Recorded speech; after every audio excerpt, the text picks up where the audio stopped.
नमस्कार, मैं हूं तरुण गोयल। रात 9 तक में आपका स्वागत है। गत दिवस नगर परिषद कार्यालय में नगर परिषद अधिकारियों व आम जन के बीच हुई हाथापाई का मामला सड़कों तक पहुंच गया है। आज प्रॉपर्टी डीलर एसोसिएशन व नगर परिषद से पीड़ित आम जन लघु सचिवालय स्थित एक पार्क में एकत्रित हुए व जमकर सरकार के खिलाफ अपनी भड़ास निकाली। पहले तस्वीरें देखिए। एक तो सबसे पहले तो मैं बधाई देता हूं भाई राजेंद्र काका जी को और हमारे सुभाष पपिया जी को, जिन्होंने ये साबित करके दिखाया कि ये शहर मुर्दों का नहीं है। नगर पालिका प्रशासन ने और यहाँ के प्रशासन ने, मैं यहाँ कोई राजनीतिक बात नहीं कर रहा और न ही मैं करना चाहता कभी। मैं हमेशा सच इंसाफ के साथ लड़ाई में साथ रहा हूँ और जो बात यहाँ की जा रही है मैं उस बात में जोड़ना चाहता हूँ, कोई और नई बात नहीं रखना चाहता, उसको रिपीट भी नहीं करूंगा।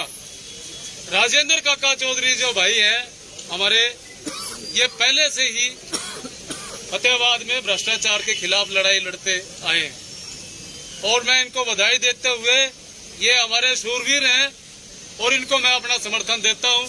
इसलिए देता हूँ कि ये भ्रष्टाचार के खिलाफ अपना जंग लड़ रहे हैं और इस जंग के अंदर अगर कोई धरने पे बैठना हुआ किसी भी रूप में, अगर कोई कोशिश ऐसी करी जाए अपनी तरफ से, तो मेरा नाम पहले तौर पे लिख लेना। इसके अंदर मैं तैयार हूँ। और अब मैं वो बात रखने जा रहा हूँ जिसके लिए जो प्रशासन है तरह तरह की बहानेबाजी बना करके हमारे शहर को गुमराह कर रहा है और रजिस्ट्रियां करने में दिक्कतें उठा रहा है। मैं एक मसला उठा रहा हूँ, प्रशासन को चैलेंज करता हूँ और प्रशासन इस बात पे ध्यान दे। प्रशासन इस बात की बात करता है कि आप अवैध कॉलोनाइजर की रजिस्ट्रियां करवा रहे हो। अरे आपने जो सी वैध है उनकी कौन सी रजिस्ट्रियां कर दी? मैं देता हूं उदाहरण आपको। अनाज मंडी के अंदर दुकानों की नीलामी हुई है और व्यापारी भाइयों ने पूरे के पूरे फुल पेमेंट कर रखी है और उनके नाम भी आपके सामने रख देंगे और उनकी जो फाइलें नीचे दबा रखी है। क्यों दबा रखी है? क्योंकि भ्रष्टाचार दिखता है। भ्रष्टाचार के बिना ये फाइलें कैसे दबी हुई है? ये हमारे भाई सामने आ गए और ये सामने आए हैं, उनके आप तरह तरह के लाछन लगा करके मुकदमे दर्ज कर रहे हैं। आप सोचते हो कि ये शहर मुर्दों का है, मुर्दों का नहीं है। यहाँ देख लो, ये जितने भी खड़े हैं ये सारे जिंदा के जिंदा हैं और हम किसी भी तौर पर किसी भी तरह की भ्रष्टाचार के खिलाफ लड़ाई लड़ने के लिए जो भी हमारे दो साथी और उसके अलावा जो साथी हमारे जितने भी इससे पीड़ित हैं उसके लिए हम तैयार हैं और हर हालत के अंदर इनका हम समर्थन देने के लिए तैयार हैं और धरना बैठना है किसी भी तरीके से तैयार हैं। और प्रशासन की जो गुंडागर्दी है इसको हम कदापि सहन नहीं करेंगे। पहले भी राजेंद्र काका भाई पे मुकदमे दर्ज हुए, जनता की भलाई के लिए हुए, इसने शहर की भलाई के लिए लड़ाई लड़ी है और सुभाष पपिया भी पहले जो है और हमारे और कई पार्षद है जो ईमानदारी से लड़ाई लड़ते हैं, तो हम इनके साथ हैं और तन मन धन से साथ हैं और हर तरीके साथ हैं और संगठन। आपने तस्वीरों के माध्यम से देखा कि किस कदर आम जन का गुस्सा सड़कों पर उबाल खा रहा है। मैं आपको बता दूं कि गत दिवस राजेंद्र चौधरी काका, सुभाष पपिया व कृष्ण नैन अपने किसी काम से नगर परिषद कार्यालय में पहुंचे थे, लेकिन वहां पर मौजूद एमई सुमित चोपड़ा से उनकी किसी फाइल को लेकर बहस हो गई। बहस इस कदर बढ़ गई कि मामला हाथापाई तक पहुंच गया था। रात होते होते सुमित चोपड़ा की शिकायत पर कृष्ण नैन, सुभाष पपिया व राजेंद्र चौधरी काका के खिलाफ विभिन्न धाराओं के तहत मामला दर्ज कर लिया गया। लेकिन उससे पहले ही सुभाष पपिया के द्वारा सोशल मीडिया पर पोस्ट डालकर नगर परिषद द्वारा पीड़ित लोगों को सुबह 11 बजे लघु सचिवालय स्थित पार्क में एकत्रित होने के लिए कहा था। यह सोशल मीडिया पर डाला गया मैसेज कुछ घंटों में ही वायरल हो गया, जिसकी एवज में आज सैकड़ों लोग लघु सचिवालय स्थित पार्क पर पहुंचकर सरकार के खिलाफ नारेबाजी करने लगे। जब उन्होंने एसपी से मिलने की कोशिश की तो वहां मौजूद पुलिस कर्मियों ने 10 लोगों की कमेटी बनाकर ऊपर जाने के लिए कहा, लेकिन राजेंद्र चौधरी काका के समर्थन में आए शहरवासी पुलिस से उलझने लगे और अंदर घुसने के लिए धक्का मुक्की करने लगे। पहले तस्वीरें देखिए।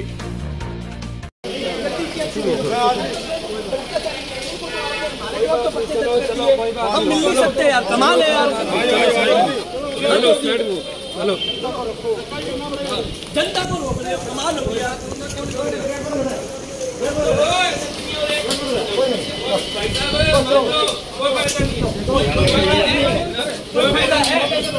क्या कोई बात है क्या? हमने कौन जाना नहीं, हमने कौन जाना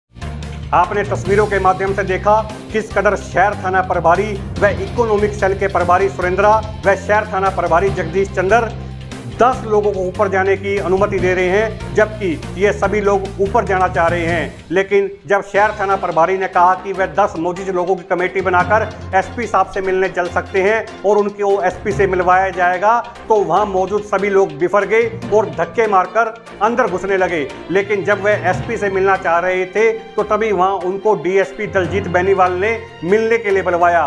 लेकिन डीएसपी दलजीत बेनीवाल को जब राजेंद्र चौधरी काका को बुलाया तो राजेंद्र चौधरी उखड़ गए और दलजीत बेनीवाल के साथ टूटू मैं हो गई। मैं आपको बता दूं कि वहां मौजूद सैकड़ों लोगों ने राजेंद्र चौधरी काका से कहा कि हमें अब एसपी से मिलना है। वहीं 10 से 12 लोगों की कमेटी बनाकर एसपी के दफ्तर में एसपी राजेश कुमार से मिलवाया गया।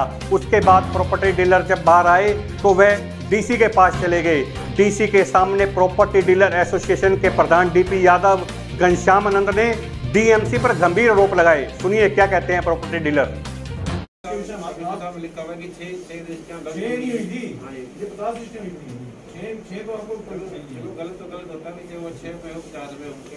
सर रजिस्ट्री होने के बाद में तो दोबारा से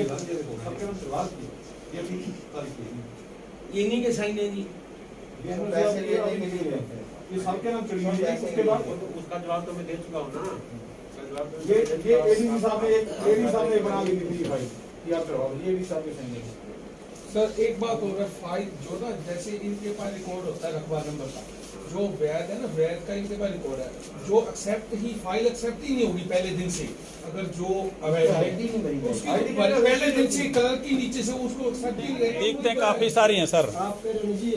ये स्टेप वाइज 10 स्टेप है सर, 10 बहुत ज्यादा दिखते हैं सर। होना बहुत मुश्किल है क्योंकि आज एमई नहीं है, एमई तो ईओ नहीं है, ईओ 10 स्टेप पार करने एक आदमी के लिए बहुत मुश्किल है। सरकार ने डिप्टी कमिश्नर लगा रखा है ना, तो वो इंचार्ज जिला का सर पहले सुचारू रूप से चल रहा था। उसी में जैसे नहीं, इंचार्ज का मतलब ये है कि आप मान लीजिए आप बैठे, हम तो आपको सुनाएंगे। कागज ले लिया आपके, मैंने एक खिड़की पे करो सर। ये तो सरकार ने लगा के हमारे आप बैठे हो, आपको जवान आदमी तो 10 बार सर नगर पालिका की सीढ़ी चल जाएगा। जो बुजुर्ग आदमी है अकल जैसे वो कैसे करवाएगा? बयान दे है, ये कह दिया जी जी जी, आपने कागज दे दिए, उन्होंने भी अपना लिख के दिया हुआ है कि क्या मुद्दे हैं। और कमिश्नर साहब ने इंक्वायरी कमेटी बना रखी है, उसमें खाली वही सुंदर नगर नहीं है, बाकी और सर हम सर कल बात नहीं करते, वो मुद्दा बात ही नहीं है, हम नागरिक की बात करते हैं, उसका कोई जिक्र ही नहीं है सर। ये मुरब्बा नंबर शास्त्री नगर में दिखा के इन लोगों ने रजिस्ट्री की है। वक्का बोर्ड की रजिस्ट्री हुई है सर, वक्का बोर्ड के ऊपर केस चल रहा है। वक्का बोर्ड की रजिस्ट्री आपको दिखा है, नौते की रजिस्ट्री है ना, उसका कोई खोल देते हैं, वो कहता 5 मिनट के लिए अभी मोबाइल से नौते वाली रजिस्ट्री वक्का बोर्ड में, वक्का बोर्ड में रजिस्ट्री हुई है। असेसमेंट नहीं देते, 50,000 रुपए लेके रजिस्ट्री 70,000 रुपए बोर्ड की जमीन में एमसी का क्या रोल है? ये कहते हैं जी हम नहीं दे सकते, वक्फ बोर्ड ने हमारे को केस चल रहा है उनका, केस चल रहा है। पैसे लेके देते और अब रजिस्ट्री दिखा देते हैं आपको, पिछले साल हुई। वक्फ बोर्ड की किसी को जरूरत है असेसमेंट की नकल नहीं देते। और उधर से रजिस्ट्रियां हुई हैं 50-50 साल, 1 घंटे से पर्ची भेजी अंदर। तब फर्स्ट टाइम हम मिलने गए डीएमसी साहब को, उन्होंने हमारे को 1.5 घंटे तक नहीं बताया। हम मैंने दी कम से कम 60-70 घंटे तो हमने बाहर खड़ा था, वो जो आपके भी खड़े हैं, हमने कहा आप उनके हो, हम 60-70 आदमी हैं, दुकानदार हैं, हमारा काम है। हो गया कि अभी आप रुको आधा घंटा, हम धक्के से बढ़ गए अंदर। अभी इतनी कौन इंतजार करे? एक अच्छा कोई अंदर काम नहीं कर रहे थे। होगी बात, आपका निपटान करवाएंगे। हाँ जी, उसको ये करना है जी, हमने नहीं तो हमें ना बहुत परेशान हो गए।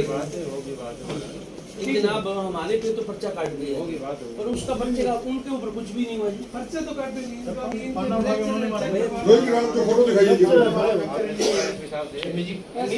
आप कप्तान आप हो जी, ऐसे डीसी साहब कप्तान होते हो आप जी। हमारी रिक्वेस्ट है देखो आप ही ग्रीवेंसेस दूर करते हो, सबसे बड़े ऑफिसर आप होते हो, मामले का मालिक को आप। हमारी मनसा तो मामले का निपटान करने से है।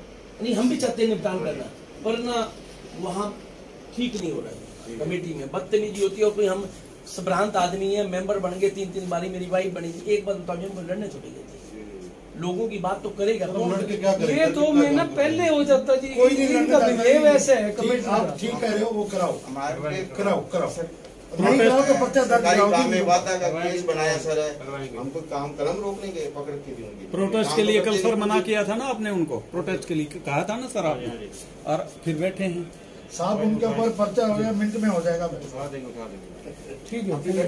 अच्छा जी। आपने तस्वीरों के माध्यम से देखा कि प्रॉपर्टी डीलर एसोसिएशन के प्रधान घनश्याम आनंद ने उपायुक्त के सामने आरोप लगाया कि डीएमसी मनीष नागपाल को हर काम में पैसे चाहिए। उन्होंने आरोप लगाते हुए कहा कि फाइल जहां पहुंचती है डीएमसी वहीं फोन कर फाइल रुकवा देते हैं। डीएमसी तहसीलदार डीआरओ से लेकर एमई के काम में हस्तक्षेप करते हैं, जिसके चलते सैकड़ों फाइलें अटकी हुई है। उपायुक्त महावीर कौशिक ने कहा कि उन्हें बताया गया है कि कुछ लोग अवैध कॉलोनी पास करवाना चाहते हैं, इसलिए वे अधिकारियों पर दबाव बना रहे हैं। इस पर उपस्थित सभी लोगों ने कहा कि अधिकारी व कर्मचारी उन्हें गुमराह कर रहे हैं। कल सिर्फ ग्रीन पार्क की फाइल का मामला था, लेकिन आज जो लोग पहुंचे हैं ये सभी पीड़ित लोग हैं। उपायुक्त ने कहा कि वह मामले की जांच करवाएंगे, जो होने वाला काम होगा वह कभी नहीं अटकेगा। उपायुक्त को कैमरे के सामने प्रॉपर्टी डीलर ने कहा कि डीएमसी ने शहर में दलाल छोड़ रखे हैं। प्रॉपर्टी डीलरों ने आरोप लगाया कि जानबूझकर उनकी फाइल गुम कर दी जाती है। फाइलों की 4 महीने से पेंडेंसी चल रही है। यदि किसी के पास 10 मरले का प्लाट है तो वह 5 मरले नहीं बेच सकता। पूर्व विधायक बलवान सिंह दौलतपुरिया ने उपायुक्त से कहा कि नई अनाज मंडी में दुकानें सरकार ने बेची है, सबको दुकानों के नंबर अलॉट है, बावजूद उसके इसकी आईडी नहीं बन रही है। कांग्रेस नेता अरविंद शर्मा की फाइल भी 4 माह से अटकी पड़ी है। मैं आपको बता दूं कि आज लोगों का गुस्सा उबाल खा गया जब बीते दिवस राजेंद्र चौधरी काका, सुभाष पपिया व कृष्ण नैन अपने काम से नगर परिषद कार्यालय पहुंचे थे, तो वहां एमई सुमित चोपड़ा से उनकी टूटू मैम हो गई थी। टूटू मैम आखिर हाथापाई तक पहुंच गई, लेकिन कल शाम होते होते नगर परिषद के अधिकारियों ने हड़ताल की चेतावनी दे डाली थी। आज इसी मामले में सुभाष पपिया, राजेंद्र चौधरी काका व कृष्ण नैन के ऊपर एमई सुमित चोपड़ा की शिकायत पर विभिन्न धाराओं के तहत मामला दर्ज कर लिया गया था। आज सैकड़ों लोग एसपी से मिलने पहुंचे और मामले को रद्द करने की मांग की। आज जब नगर परिषद के अधिकारियों व डीएमसी के खिलाफ सैकड़ों जन लघु सचिवालय में उपस्थित थे, तो वहां उपस्थित लोगों ने अपनी पीड़ा मीडिया के सामने रखी। मीडिया को संबोधित करते हुए एक शख्स ने बताया कि जन्म मृत्यु प्रमाण पत्र बनाने के लिए वे जब नगर परिषद के कार्यालय पहुंचे तो उन्हें 1500 रुपये देने पड़े, वे एक शराब की बोतल देनी पड़ी। सुनिए क्या कहते हैं। साडा ये मामला सीगा जी कि मैनू थोड़े टाइम 4 साल पहला बर्थ सर्टिफिकेट की लोड़ पई, जो कि पासपोर्ट बनाने लिए बड़ा उचित सीगा। जिहड़ा हरियाणा गौरमेंट है, भारत गौरमेंट ने कानून बनाया सीगा कि बिना बर्थ सर्टिफिकेट तो पासपोर्ट नहीं बन सकता। तो मैनू एक ब्रदर की कॉल आई भी तू बाहर आ सकता है, तो मैंने पासपोर्ट की बहुत ज़्यादा लोड़ सी। तो मैं नगर पालिका मम्मी डैडी ने पूछा पहला तो माता पिता भी मेरी बर्थ एंट्री हैगी या नहीं हैगी, वो कहते चैक करा ले। मैं नगर पालिका रसीदा कटाइया, उत्थे मेरी बर्थ एंट्री नहीं सी। उन्होंने रूल अनुसार लेट बर्थ एंट्री मैं करवाई। वो करवाई जी मैनू 2 या 3 महीने लगे जी। वो करवाण च किवें लगे, इन्हां ने जो सिस्टम बना रखा भ्रष्टाचार का, उनके कोल जाओ, उनके सैन चाहिए ने, उनके सैन चाहिए ने। मेरे तो तहसीलदार के नाम दे 1500 रुपये ले गए, जो दिनेश नागपाल ने लेन, जो पुराने बस स्टैंड से उनका ऑफिस है। 1500 रुपया उन्हें मेरे तो लिया, कहते जी साइन करवाएंगे होएगा। एक बोतल शराब दी मेरे तो ਲਈ नगर पालिका अधिकारियों ने, जो एक विंडो सी छोटी जी ਜਿਹੜੀ ਹੁਣ भी है, ਉਹਦੇ ਵਿੱਚੋਂ ਦੀ ਹੱਥ ਪਾਈਦਾ ਤੇ ਪੈਸੇ ਵੀ ਜਾਂਦੇ ਨੇ, ਉਧਰ ਵੀ ਜਾਂਦਾ ਕੰਮ। ਇਹ ਮੈਂ ਸਰਟੀਫਿਕੇਟ ਬਣਾਇਆ ਜੀ, ਮੇਰਾ ਪਾਸਪੋਰਟ ਇਹਦੀ ਵਜ੍ਹਾ ਨਾਲ ਬਣ ਚੁੱਕਿਆ ਤੇ ਮੈਂ ਵਿਦੇਸ਼ ਯਾਤਰਾ ਕਰ ਚੁੱਕਿਆ। ਮੈਂ ਇਸ ਟਾਈਮ ਪੂਰਾ ਏਸ਼ੀਆ ਘੁੰਮ ਚੁੱਕਿਆ। ਮੈਨੂੰ ਇੱਥੋਂ ਦਾ ਸਿਸਟਮ ਅੱਜ ਵੀ ਸਮਝ ਨਹੀਂ ਆ ਰਿਹਾ। ਛੋਟੇ ਤੋਂ ਛੋਟੇ ਕੰਮ ਲਈ ਪੈਸਾ ਚਾਹੀਦਾ, ਕਿਉਂ ਅਸੀਂ ਟੈਕਸ ਨਹੀਂ ਪੇ ਕਰਦੇ, ਜਾਂ ਅਸੀਂ ਕੁਝ ਸਵੇਰੇ ਉੱਠਦੇ ਹਾਂ ਬਿਸਕੁਟ ਖਾਣੇ ਆ ਟੈਕਸ ਹੈ, ਬ੍ਰੈਡ ਤੇ ਟੈਕਸ ਹੈ, ਦੁੱਧ ਤੇ ਟੈਕਸ ਹੈ, ਤੇਲ ਬਿਜਲੀ ਫੂਕਦੇ ਆ ਟੈਕਸ ਹੈ। ਅੱਜ ਤੱਕ ਅਸੀਂ ਟੈਕਸ ਹੀ ਦੇ ਰਹੇ ਹਾਂ ਤੇ ਦਿੰਦੇ ਵੀ ਰਵਾਂਗੇ। ਕਿਉਂ ਸਾਡੇ ਤੇ ਕਰਜ਼ਾ ਹੋ ਰਿਹਾ, ਕਿਉਂ ਸਾਡੀਆਂ ਸਰਕਾਰਾਂ ਸਾਨੂੰ ਟੈਕਸ ਲੈ ਰਹੀਆਂ ਨੇ? ਅਗਰ ਅਸੀਂ ਦਬਾਅ 'ਚ ਕਿਉਂ ਆ? ਸਰਕਾਰਾਂ ਕਰਕੇ ਆ, ਭ੍ਰਿਸ਼ਟਾਚਾਰ ਕਰਕੇ ਆ। ਭ੍ਰਿਸ਼ਟਾਚਾਰ ਖਤਮ ਹੋਣਾ ਚਾਹੀਦਾ। ਅੱਜ ਸੁਭਾਸ਼ ਪਪੀਆ ਜੀ ਨਾਲ ਜੋ ਹੋਇਆ, ਇਹਨਾਂ ਨੇ ਆਵਾਜ਼ ਉਠਾਈ। ਰਜਿੰਦਰ ਕਾਕਾ ਚੌਧਰੀ ਨਾਲ ਜੋ ਹੋਇਆ, ਇਹਨਾਂ ਨੇ ਆਵਾਜ਼ ਉਠਾਈ। ਉਹਨਾਂ ਦੀ ਫੇਸਬੁੱਕ ਵੀਡੀਓ ਵੇਖ ਕੇ ਮੈਂ ਇੱਥੇ ਆਇਆ ਵਾਂ ਤੇ ਇਹ ਮੈਂ ਚਲੋ ਮੈਂ ਆਇਆ, ਪਰ ਇਸ ਤੋਂ ਬਾਅਦ ਲੱਖਾਂ ਲੋਕ ਇਕੱਠੇ ਹੋਣਗੇ। ਅਸੀਂ ਇੱਕ NGO ਬਣਾਵਾਂਗੇ, ਵੀ ਲੱਖਾਂ ਲੋਕਾਂ ਨੂੰ ਇਕੱਠੇ ਕਰਾਂਗੇ ਜਿਨ੍ਹਾਂ ਦਾ ਪੈਸਾ ਸਾਡੀ ਸਰਕਾਰੀ ਗਵਰਨਮੈਂਟ ਨੇ ਖਾਧਾ। ਇਹ ਭ੍ਰਿਸ਼ਟਾਚਾਰ ਦੇ ਨਾਮ ਤੇ ਪੈਸੇ ਮੰਗਦੇ ਨੇ, ਮੀਡੀਓਕਰ ਰੱਖੇ ਹੋਏ ਨੇ, ਸਿੱਧਾ ਪੈਸਾ ਕੋਈ ਨਹੀਂ ਲੈਂਦਾ। ਫਲਾਣੇ ਨੂੰ ਦੇ ਆਓ, ਫਲਾਣੇ ਨੂੰ ਦੇ ਆਓ। ਪੈਸੇ ਕਿੰਨੇ ਨਾਮ ਤੇ ਮੰਗੇ ਗਏ ਸੀਗੇ? ਇਹ ਤਹਿਸੀਲਦਾਰ ਦੇ ਨਾਮ ਤੇ ਮੰਗੇ गए। दिनेश नागपाल जी ਨੂੰ ਪੁੱਛਿਆ ਜਾਵੇ ਵੀ क्यों ਮੰਗੇ गए तहसीलदार ਦੇ नाम। शराब लेने वाले कौन थे नगर पालिका में? वो मैं सर नाम नहीं जानता, पर वो विंडो जो कमरा है बर्थ सर्टिफिकेट वाला वहाँ से ली गई। नाम मैं जानता नहीं क्योंकि नाम प्लेट तो लगी नहीं हुई जी। आपका क्या नाम है? आपका नाम क्या भी आएंगे जी। आपका नाम राव सरदार जी? आपका नाम सरदार जी, आपका नाम राव पहले आपका नाम? मेरा नाम राजन सिंह है जी। प्रूफ मेरे कोल है, ये चेक होना चाहिए, ओरिजिनल चीज है, ये कोई झूठी चीज नहीं है। हरियाणा गवर्नमेंट तहसीलदार की मोहर लगी हुई। चलो कोई नहीं, आप बताओ। आपने वीडियो के माध्यम से साफ सुना कि किस कदर सच नगर परिषद के कर्मचारियों व अधिकारियों पर आरोप लगा रहे हैं। उसके बाद मंडी के व्यवसायी राजेश नरूला मीडिया के सामने उपस्थित हुए और मीडिया को बताया कि उनसे प्रॉपर्टी आईडी के नाम पर एमई सुमित चोपड़ा ने 1 लाख रुपए मांगे हैं। सुनिए क्या कहते हैं राजेश नरूला। क्या राजेश अनाज मंडी में भाई साहब हमारी दुकान है। हमारा एक प्लॉट था बट्टू रोड पे, उसके डेवलपमेंट चार्जेस भरने के बाद हमारे को आईडी नहीं बना के दी जा रही थी। हमारे से डायरेक्टली मेरे छोटे भाई से 1 लाख रुपए की रिश्वत मांगी गई थी सुमित चोपड़ा द्वारा। हमने कहीं से अप्रोच करवाई तो उसके बावजूद सुमित चोपड़ा और सुमित चोपड़ा के फादर हमारे घर पे आते हैं, कहते किसने पैसे मांगे हैं। हमारे बाबूजी ने बोला उनको कि हमने आप जैसे भी करके हमारा काम कर दो, कोई ऐसी मैटर नहीं है, आप उसको क्लोज करो और हमारा काम कर दो। उसके बावजूद हमारा काम नहीं हुआ। हमारे से डायरेक्टली पैसा ना लेके इनडायरेक्टली किसी आदमी के थ्रू पैसा लिया और उसके बाप काम करके दिया। हम कम से कम 15 से 20 दिन चक्कर काटते रहे, बोले ये करेंगे वो करेंगे, ये नहीं होगा, यूं नहीं होगा करके हमारा काम लटका के ही छोड़ दिया।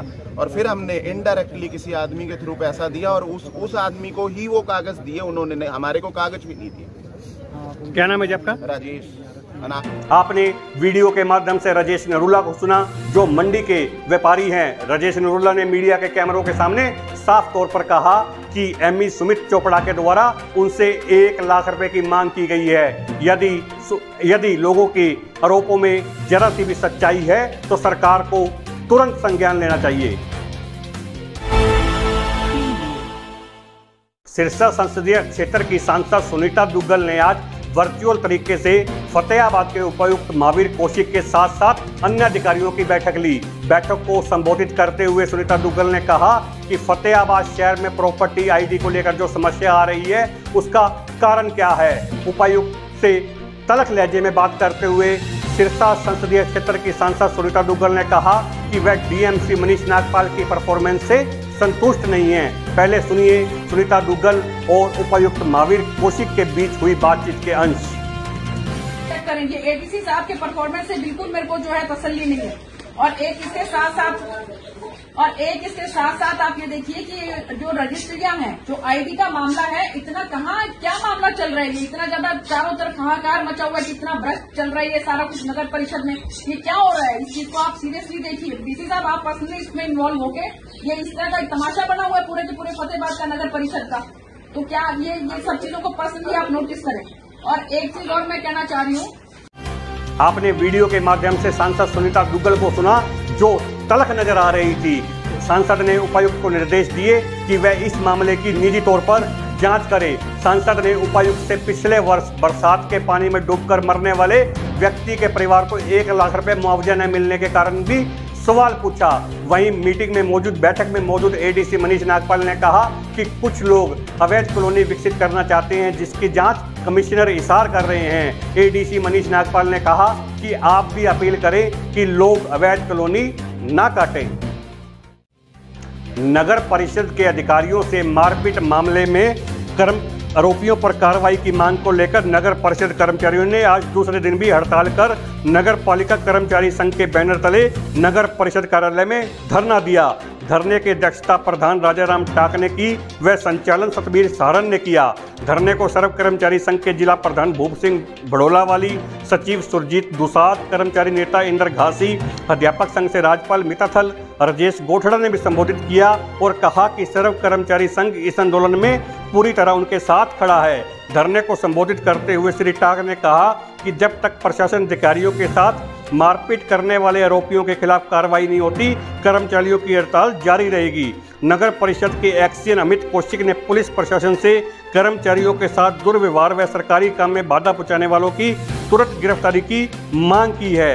बुधवार को क्लैरिकल, सफाई, फायर के सभी कर्मचारी इस आंदोलन में भाग लेंगे। नगर पालिका कर्मचारी संघ के सचिव सतबीर सारन ने अपील की 15 जुलाई को सर्व कर्मचारी संघ के आह्वान पर किए जाने वाले प्रदर्शन में नगर परिषद के सभी सफाई कर्मचारी, ऑफिस कर्मचारी व फायर ऑफिस के कर्मचारी बढ़ चढ़कर भाग लेंगे। आज संयुक्त रूप से बैठक को संबोधित करते हुए नगर परिषद के कर्मचारियों ने निर्णय लिया कि यदि प्रशासन 14 जुलाई तक आरोपियों को गिरफ्तार नहीं करती है तो वो 15 जुलाई को पूरे शहर में हड़ताल करेंगे। रतिया की एक विवादित जमीन पर कोर्ट का स्टे होने के बावजूद भी रजिस्ट्री कर देने से खफा रतिया शहर के लोगों ने एसडीएम कार्यालय के आगे धरना दिया और इसके बाद रतिया फतेहाबाद मार्ग पर जाम लगा दिया और सड़क पर दरियां बिछाकर बैठ गए। लोगों का आरोप था कि जो रजिस्ट्री हुई है वह एसडीएम के रिश्तेदार की शय पर हुई है। करीब पौने घंटे लगे जाम की सूचना पाकर रतिया के एसडीएम मौके पर पहुंचे और आश्वासन दिया कि इस मामले की गहनता से जांच की जाएगी और आरोपियों के खिलाफ कार्रवाई की जाएगी। वहीं जब लोग जाम लगाकर बैठे थे तो एक निहंग तलवार लहराता वहां आ गया और जाम लगाकर बैठे लोगों को हटने को कहा, जिससे एक बार की वहां अफरा तफरी मच गई, मगर लोगों ने निहंग सिंह पर काबू कर पुलिस के हवाले कर दिया। जाम लगाकर बैठे वीरभान बंसल ने बताया कि उसने अपनी पत्नी राजरानी तथा उसकी चाची ने 10 कनाल जमीन गुरदेव कौर व हरदेव सिंह से खरीदी थी। 6 कनाल 10 मरले भूमि जोगिंदर सिंह व नक्षत्र सिंह से 1997 में खरीदी थी। इस जमीन का इंतकाल भी उसकी पत्नी व चाची के नाम दर्ज हो चुका है। उन्होंने बताया कि बाद में मलकीत सिंह के वारिसों ने उपरोक्त तबादला को दीवानी न्यायालय में सन 2000 में चैलेंज कर दिया था। उस दीवानी न्यायालय ने वर्ष 2009 में परमजीत के पक्ष में कर दिया था। इसकी अपील सेशन कोर्ट द्वारा सन 2012 में खारिज कर दी गई थी। उन्होंने बताया कि सेशन कोर्ट में अब मामला खारिज होने के बाद हाई कोर्ट में विधिवत रूप से स्टेटस आदेश चल रहा है। उन्होंने बताया कि पंजाब एंड हरियाणा उच्च न्यायालय द्वारा स्टेटस दिए जाने के बावजूद भी गत 17 जून 2021 को अंदर खाते एक ही दिन में रजिस्ट्री कर दी गई और उसका इंतकाल भी चढ़ा दिया गया। इस पूरे मामले पर एसडीएम ने कहा कि इस मामले की पूरी जांच की गई जाएगी और गलत हुआ है तो कड़ी कार्रवाई की जाएगी। इस मामले में एसडीएम के एक रिश्तेदार का नाम आने पर रतिया के एसडीएम ने कहा कि उनका कोई रिश्तेदार नहीं है। हरियाणा के जिलों को अपराध मुक्त करने व जरूरतमंदों तक सहायता पहुंचाने के लिए हरियाणा सरकार द्वारा शुरू की गई डायल 112 सुविधा काफ़ी सहायक साबित होगी। 112 डायल करते ही 15 से 20 मिनट में इन गाड़ियों के माध्यम से पुलिस जरूरतमंद तक पहुंचेगी और शिकायत पर तुरंत कार्रवाई होगी। आज डायल 112 प्रोजेक्ट के तहत फतेहाबाद में 18 गाड़ियां पहुंची। फतेहाबाद पुलिस को डायल 112 के तहत 18 गाड़ियां दी गई है। जिला पुलिस अधीक्षक राजेश कुमार ने आज पुलिस लाइन में इन गाड़ियों का निरीक्षण कर इसमें उपलब्ध सुविधाओं व अन्य सामान की जांच की। इन्होंने पुलिस कर्मचारियों को इन वाहनों में इसमें उपलब्ध सामान की हैंडलिंग व चलाने वाले आवश्यक निर्देश भी दिए। एसपी ने कहा कि हर गाड़ी पर 3-3 पुलिस कर्मचारी तैनात होंगे। ये कर्मचारी अच्छी छवि, फिजिकल फिटनेस, स्मार्ट यूनिफॉर्म के साथ साथ व्यवहार में भी कुशल होंगे। फतेहाबाद में आज कोरोना के 3 नए मरीज मिलने के साथ साथ 10 लोगों ने कोरोना को मात दी। वहीं सुखद यह रहा कि आज कोरोना के कारण किसी भी व्यक्ति की जान नहीं गई। मैं हरियाणा की गूंज देख रहे सभी दर्शकों से अपील करता हूं कि 2 गज की दूरी, मास्क है जरूरी को अपने जीवन में सुनिश्चित कीजिएगा। दवाई के साथ साथ कड़ाई का भी पालन कीजिएगा। आज के लिए बस इतना ही। देश विदेश की खबरें जानने के लिए देखते रहिए हरियाणा की गूंज।